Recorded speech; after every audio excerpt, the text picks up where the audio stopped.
माँ, आपने कहा कि लंकाधिपति दशानन रावण द्वारा मांगे गए वरदान ने आपको भीतर से आहत कर दिया था, किंतु ऐसा क्या वरदान मांग लिया था रावण ने माँ, जो आपकी पीड़ा का कारण बना? आप मुझे वचन दीजिए प्रभु कि मैं आपसे जो भी मांगूंगा आप वो मुझे वरदान स्वरूप अवश्य देंगे।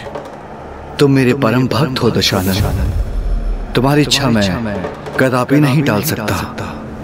मैं वचन देता हूँ तुम्हें, तुम्हारी इच्छा अवश्य पूर्ण करूंगा मैं। कहो दशानन, क्या वरदान चाहते हो तुम? यदि तुम अपनी माता के लिए कुछ करना ही चाहते हो तो उस शिवलिंग के स्थान पर स्वयं शिव को, महादेव को यहाँ पे लेके आओ। मुझे आप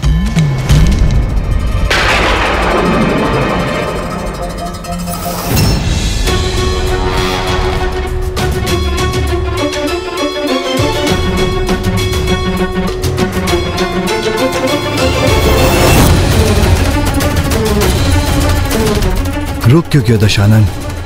अद्भुत अद्भुत अपूर्व सौंदर्य, अनूठी असीम सौम्यता, अनंत तेज है इनका। कमल नयनी, रूपमयी, मनमोहिनी, समस्त ब्रह्मांड में सुंदरतम है ये। संकोच मत करो दशानन, कहो इस बार क्या वरदान चाहते हो तुम? इन्हें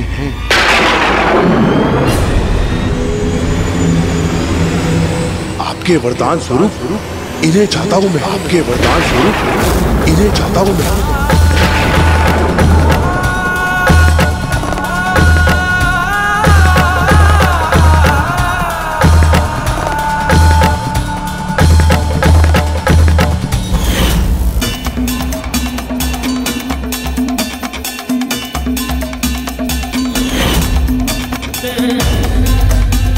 आपने मुझे वचन दिया है, अपने परम भक्त को वचन दिया है, आप ना नहीं कर सकते।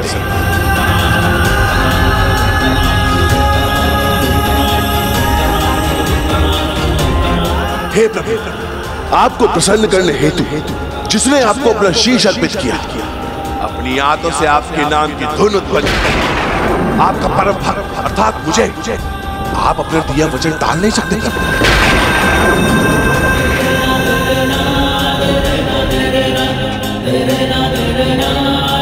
हे महादेव, संकोच में क्यों डूब गया? अपने वचन को पूर्ण करने हेतु, मेरी भक्ति का फल देने हेतु, हे करुणा निधान भोले शंकर, इन्हें मुझे अपने साथ लंका ले जाने की अनुमति दीजिए। मुझे अपने साथ लंका ले जाने की अनुमति दीजिए।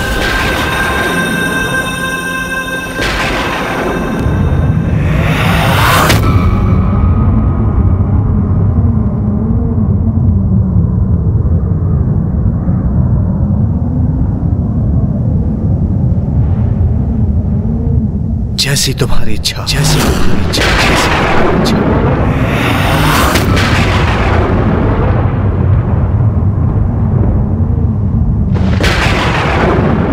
जय शिव शंकर शंभो।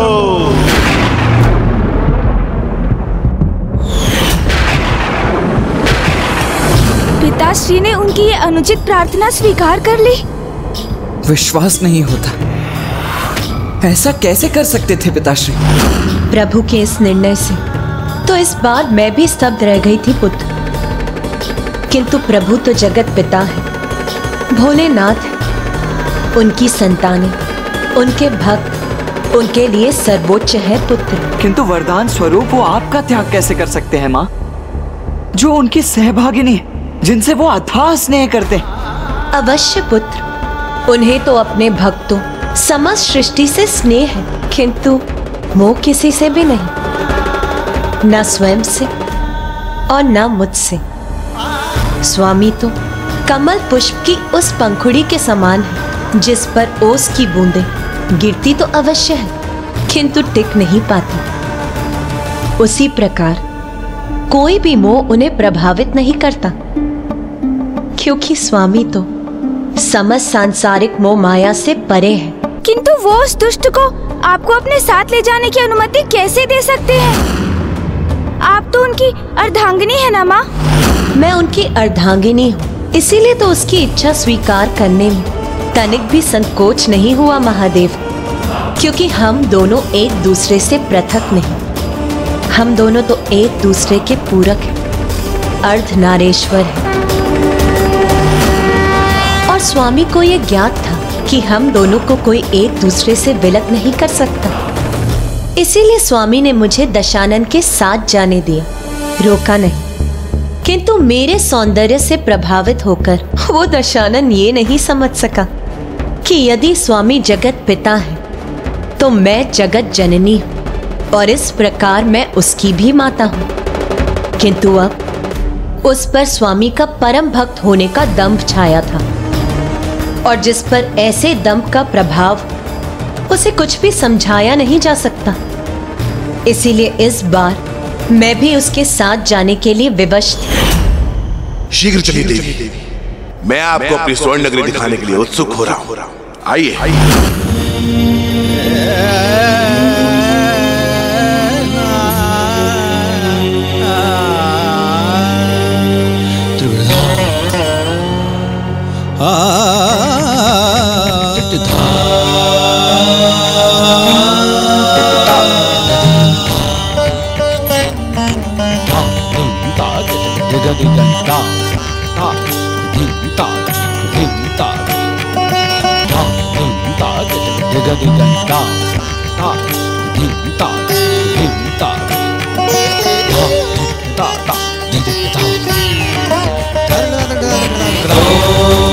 नमो शिवाय नमो नमो नमो नमो नमो शिवाय नमो नमो नमो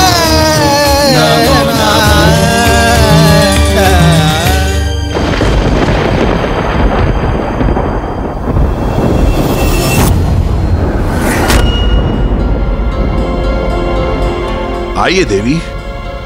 स्वामी ने तो अपना धर्म और दायित्व निभाकर मुझे इसे वरदान स्वरूप भेंट कर दिया, किंतु अब मुझे स्वयं इससे मुक्त होने के लिए शीघ्र कोई युक्ति लगानी हो। नहीं, मैं तुम्हारे पुष्पक विमान पर आरूढ़ होकर वायु मार्ग से नहीं जाना चाहती। मैं तो अपने पांव पर चलकर दक्षिण दिशा में बढ़ना चाहती हूँ, जिससे मैं लंका के मार्ग में आने वाले प्राकृतिक सौंदर्य का आनंद उठा सकूं।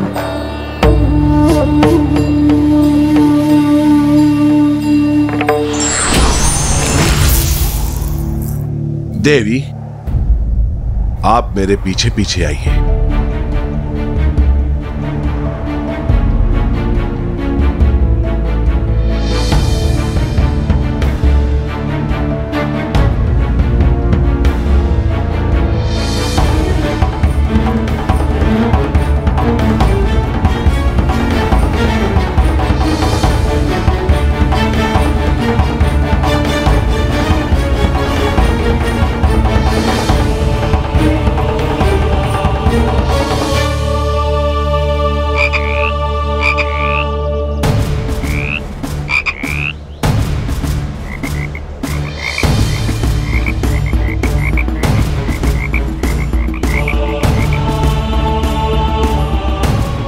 इसने जो किया वो सौंदर्य के मोह में आकर किया, तो सौंदर्य की माया का प्रयोग कर इससे छुटकारा पाना संभव है। इस दुष्ट के लिए तो यही मिलने उपयुक्त होगी।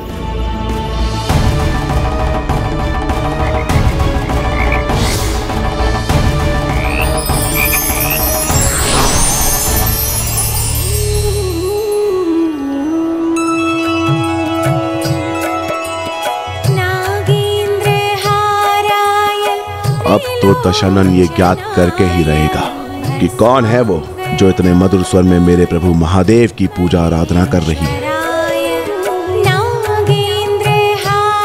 अरे शीघ्र चलो, बहुत विलंब हो रहा है। अब चाहो तो अपने पुष्पक विमान को भी बुला लो, हम उस पर आरूढ़ होकर भी चल सकते हैं। अचानक ये इतने शीघ्र यहाँ से क्यों जाना चाहती है? इनकी इस इच्छा के पीछे अवश्य कोई गूढ़ रहस्य है।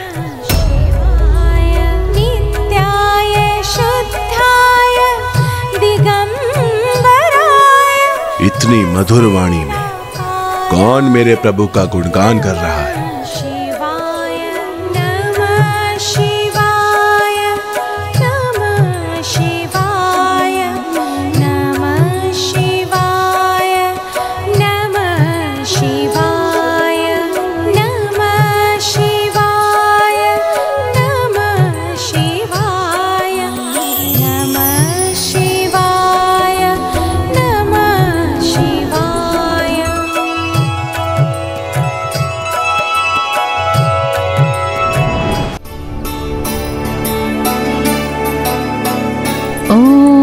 नमः शिवाय। अरे मैं तो यहाँ हूँ, फिर तुम उस दिशा में क्यों आगे बढ़ रहे? अंततः ये मूर्ख मेरी युक्ति में उलझ ही गया।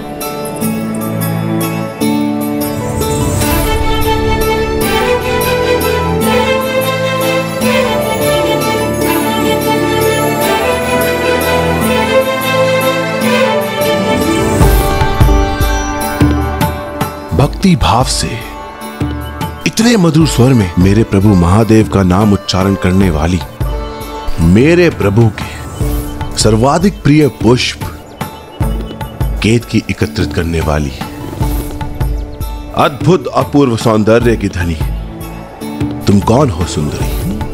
ये जो भी है पार्वती नहीं है। पार्वती तो मैं हूँ जिसे तुम अपने साथ लंका ले जाने के लिए आए हो।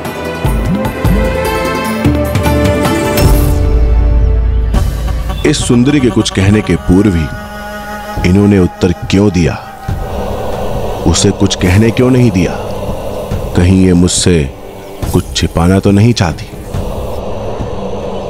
कहीं ऐसा तो नहीं कि जिन्हें मैं अपने साथ ले जा रहा हूं वो देवी पार्वती नहीं, और वास्तविक देवी पार्वती तो ये सुंदरी है जो मेरे समक्ष आई है, और मैं कहीं ये समझ न जाऊं इसलिए ये मुझे यहां से दूर ले जाना चाहती है।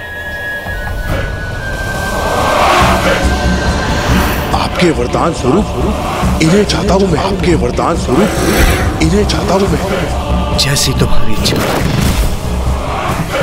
प्रभु ने भी इतनी सहजता से इन्हें मुझे अपने साथ ले जाने की अनुमति दे दी, अर्थात वास्तव में कुछ तो अनुचित हो रहा है मेरे साथ।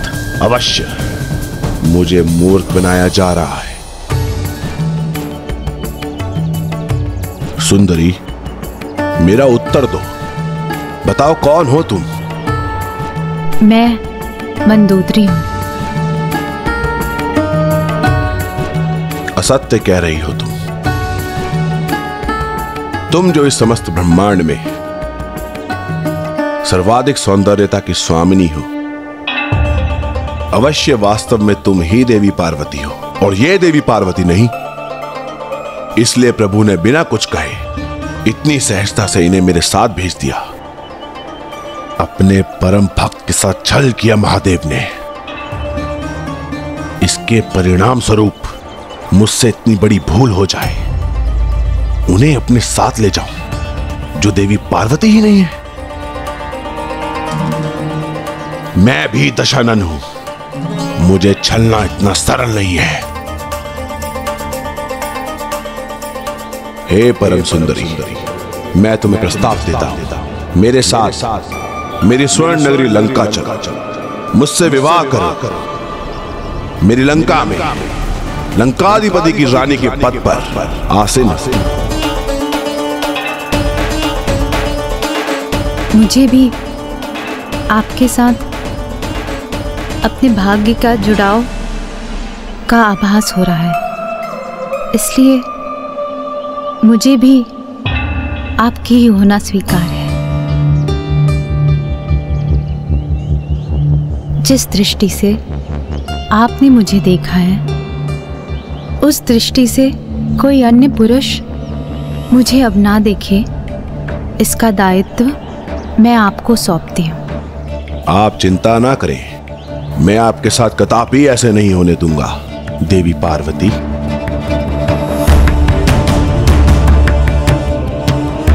मैं पार्वती नहीं, मैं मंदोदरी हूँ। आप कितना भी कह लें, किंतु मुझे पूर्ण विश्वास है कि सर्व सुंदरी आप ही हैं, इसलिए आप ही देवी पार्वती हैं। किंतु आपकी इच्छा यही है कि मैं आपको मंदोदरी के नाम से पुकारूं, तो वो भी स्वीकार है मुझे। आइए देवी मंदोदरी, आइए मेरे साथ चलिए। किंतु फिर मैं क्या करूं? मुझे तो तुम अपने साथ ले जाने वाले थे। महादेव ने वरदान स्वरूप मुझे तुम्हें सौंपा था। महादेव ने तुम्हें मेरे साथ भेजकर छल करने का प्रयास किया है। ऐसी आशा नहीं थी मुझे महादेव से। वास्तव में तुम देवी पार्वती हो ही नहीं। जाओ, लौट जाओ उनके निकट। आइए, चलिए मेरे साथ।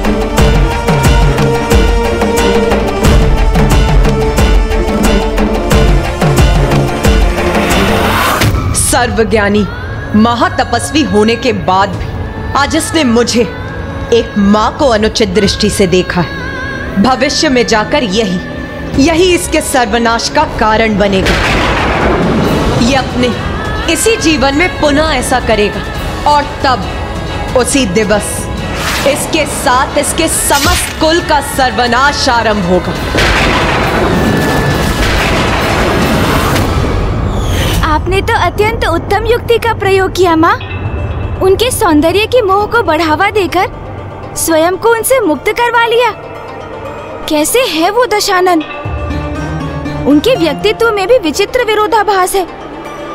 एक ओर तो ऐसा परम ज्ञानी, इतना महान भक्त है वो, और दूसरी ओर इतना बड़ा मूर्ख भी है।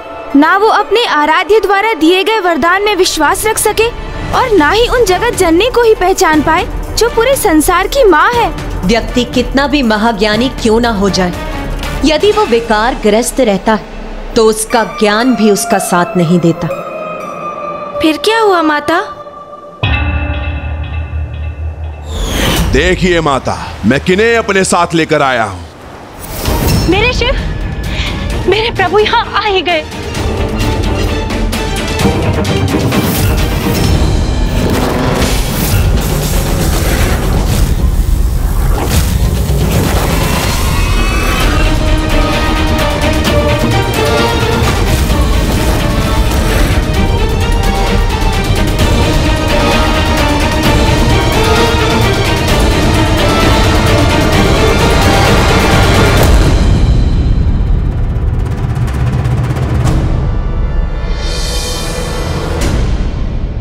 इस प्रकार स्तंभ होने का कोई कारण नहीं है माता। मैं प्रभु महादेव को नहीं, किंतु देवी पार्वती को साथ लाया और ये अब यहीं रहेंगे। माता पार्वती, हे जगत जननी, रुक जाइए।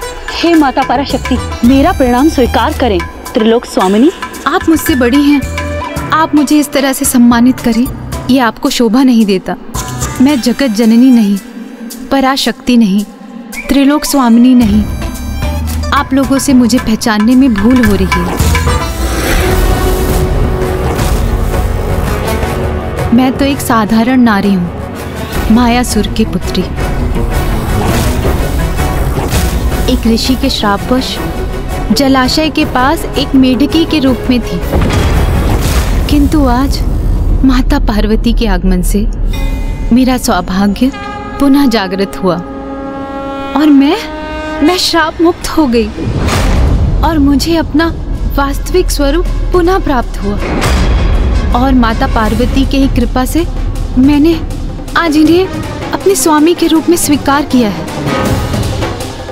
पार्वती तो मैं हूँ जिसे तुम अपने साथ लंका ले जाने के लिए आए हो। मैं मंदोदरी हूँ। नहीं, ये सत्य नहीं, ये कदापि सत्य नहीं। नहीं स्वामी, सत्य यही है। इसे पहचानने में आपसे भूल हुई है। तुम पुनः भूल कर आए। प्रथम बार जब तुम्हें भेजा था तो महादेव के स्थान पर एक साधारण धातु खंड ले आए, और इस बार ये साधारण स्त्री। कितनी बार मूर्ख बनोगे तुम? तुम्हारे इस मूर्खतापूर्ण व्यवहार को देखकर कौन कहेगा कि तुम चारों वेदों के प्रकांड विद्वान हो? कौन कहेगा कि तुम 6 शास्त्रों के ज्ञाता हो? तुमसे अधिक बुद्धिमान होने की आशा की थी मैंने, किंतु मुझे कहां ज्ञात था कि मेरा बुद्धिमान कहे जाने वाला बेटा इतना मूर्ख है कि वो बार बार असफल होकर लौट आता है। बस माता, इस बार मैं आपको कदापि निराश नहीं करूंगा। इस बार मैं प्रभु महादेव को अपने साथ लेके ही लौटूंगा, अन्यथा आपको कभी अपना मुख नहीं दिखाऊंगा मैं।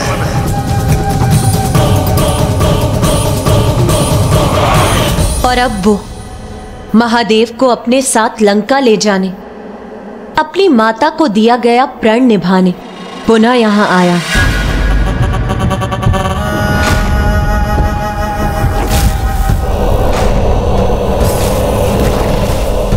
प्रभु, अब और मूर्ख नहीं बनेगा ये दशानन। यदि आप स्वयं मेरे साथ नहीं चलेंगे तो मैं कैलाश सहित ही आपको उठाकर ले जाऊंगा यहाँ से।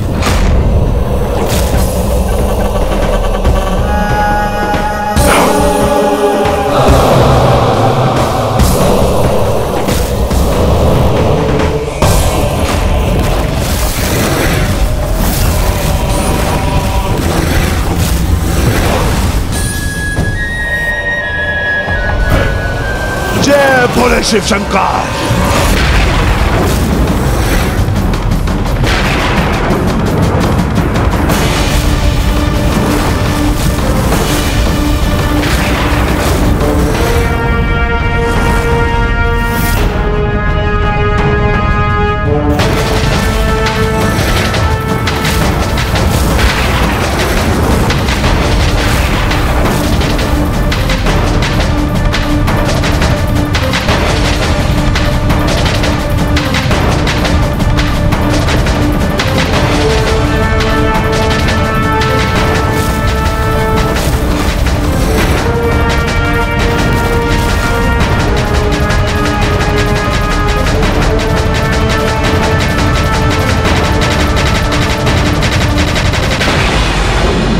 माँ, ये क्या हुआ? माता, कुमार कार्तिकेय, गणेश जी, दशानन ने महाविशाल रूप धारण किया है और वो महादेव के साथ साथ संपूर्ण कैलाश को लंका ले जाना चाहता है।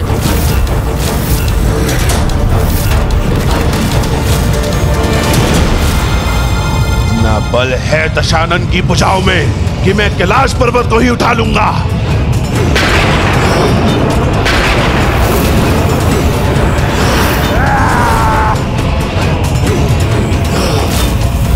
आप मुझे स्वयं दर्शन देकर मेरे साथ नहीं चलना चाहते ना प्रभु? कोई बात नहीं, आपका ये परम भक्त दशानन आपको कैलाश सहित लंका ले जाएगा।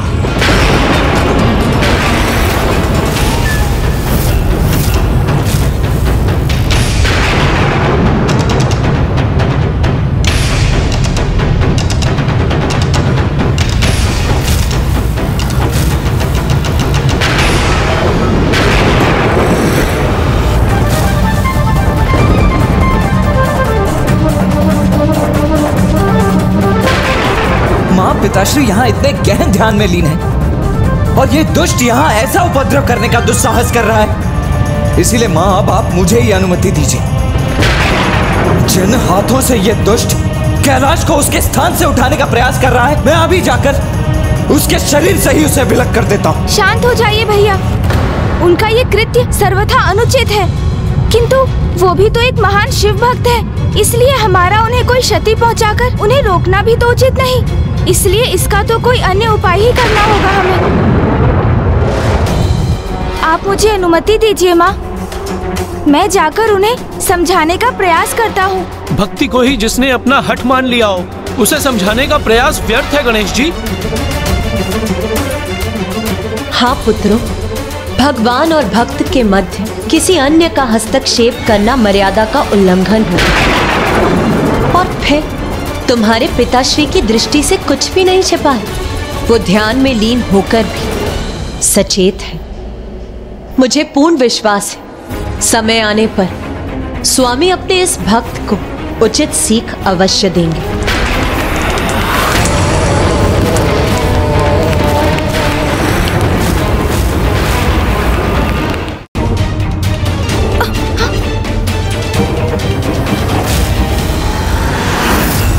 पर्वत के समक्ष अपने विराट रूप में भी ये असुरराज दशानन कितना तुच्छ, कितना छोटा प्रतीत हो रहा है, किंतु फिर भी ये महादेव के कैलाश को अपने हाथों में उठाने का प्रयास करने का दुस्साहस कर रहा है।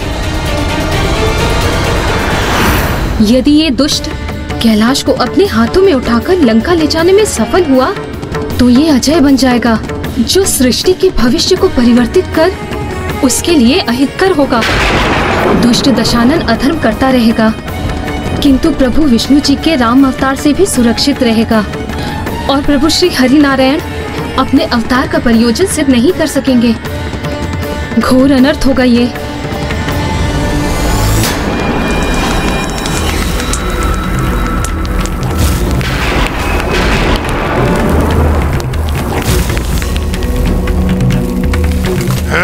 मैं अपने समस्त हाथों का प्रयोग करता हूं।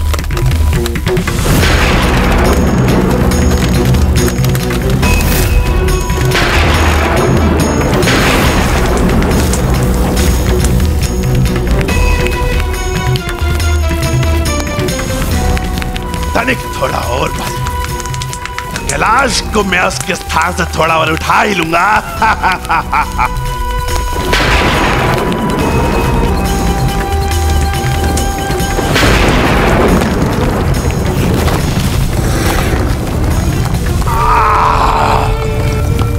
जय शिव शंकर शंभो, हर हर महादेव।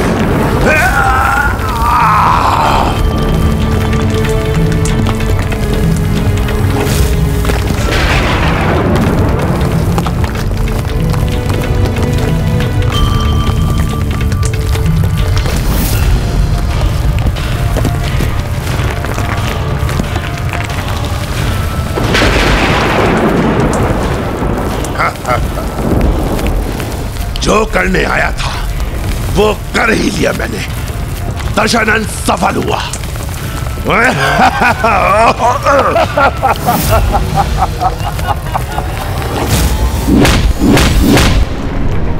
ओह, तो ये मेरा मात्र एक भ्रम था।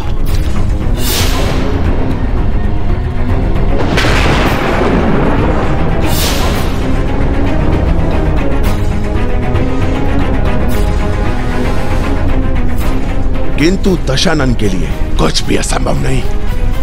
जो वो सोचता है, जो वो कल्पना करता है, उसे वो सत्य पूरा करता है। हर हर महादेव।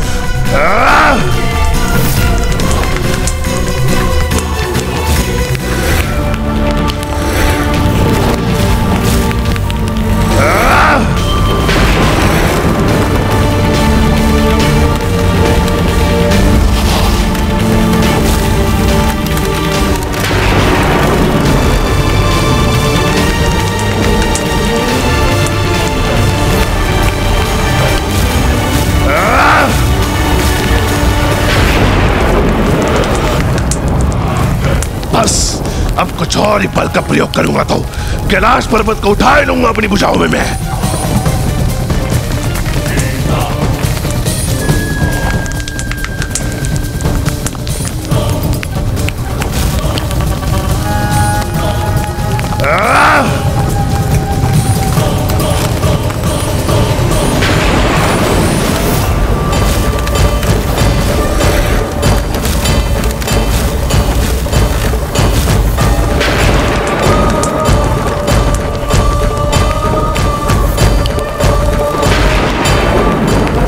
महादेव, और कब तक सहेंगे इस मूर्ख भक्त की मूर्खता?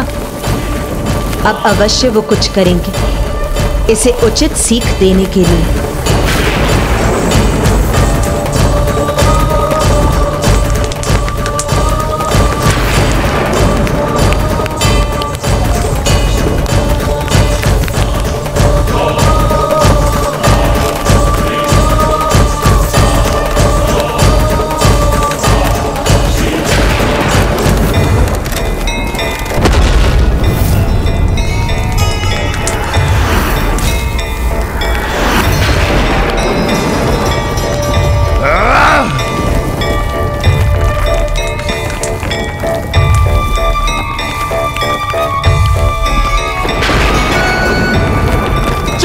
शिव शंकर शंभो, हर हर महादेव।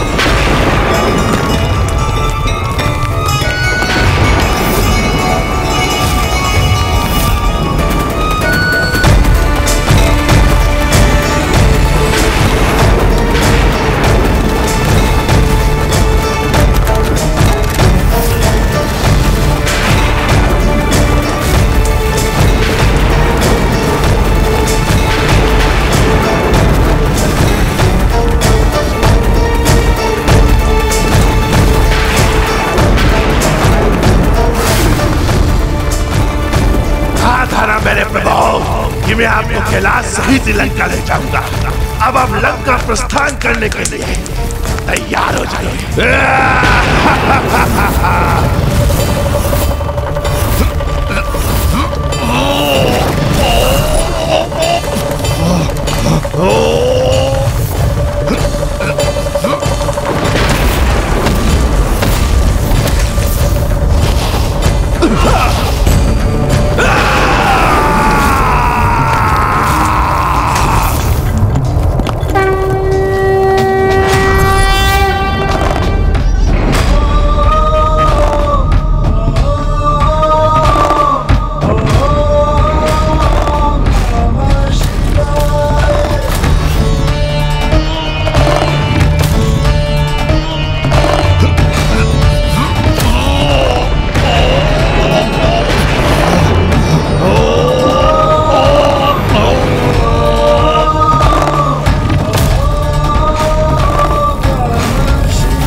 शिव शंकर शंभो, आप अपने महाभक्त के साथ ऐसा कैसे कर सकते हैं प्रभु? बहुत पीड़ा हो रही है, अपनी इस भक्त की पीड़ा को मुक्त कीजिए।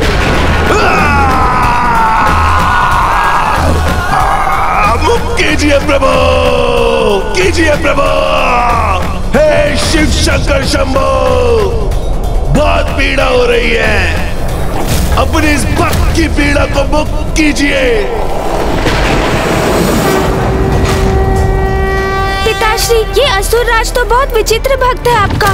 भक्ति भी आपकी ही करता है और आपके ध्यान में व्यवधान भी उत्पन्न कर स्वयं को कष्ट में भी डालता है और फिर आपसे ही स्वयं को उस कष्ट से मुक्त करने की गुहार भी लगाता है।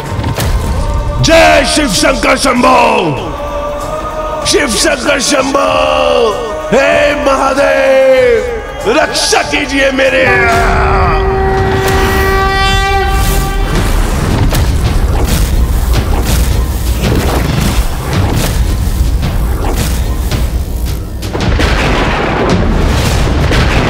जटाटवी करज्ज्वलं प्रवाहपावितस्थले कलेवलं विलम्बितां शङ्खतुङ्गमालिकां डमड्डमड्डमड्डमन्निनादमड्डमर्भयं चकार चण्डताण्डवं करोतु नः शिवः शिवम्।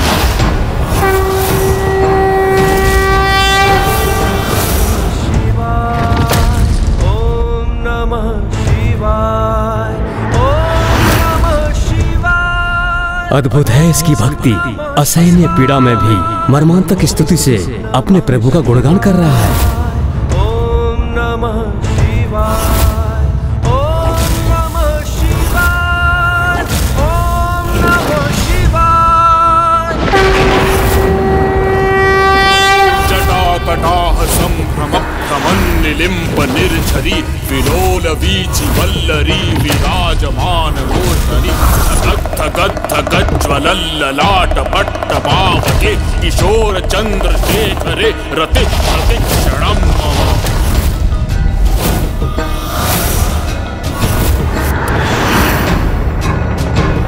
जटाकटाह संभ्रमभ्रमन्निलिम्ब निर्झरी विलोल वीचि वल्लरी विराजमान मूर्धनि पुरद्दिगन्त सन्तति प्रमोदमान मानसे कृपाकटाक्ष धोरणि निरुद्ध दुर्धरापदि क्वचित् दिगम्बरे मनो विनोदमेतु वस्तुनि।